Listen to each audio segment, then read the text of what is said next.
our hope here, and I know this will be a process, okay?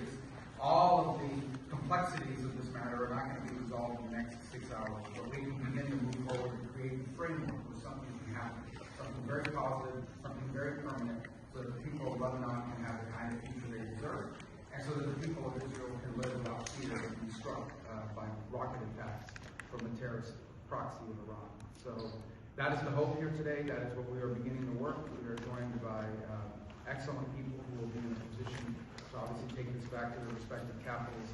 This is a process, not an event. This is more than just one day. This will take time, but we believe it is worth this endeavor, and it's a historic gathering that we hope to build on.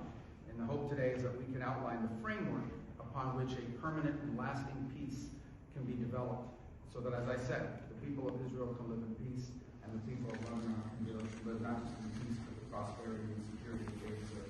Okay?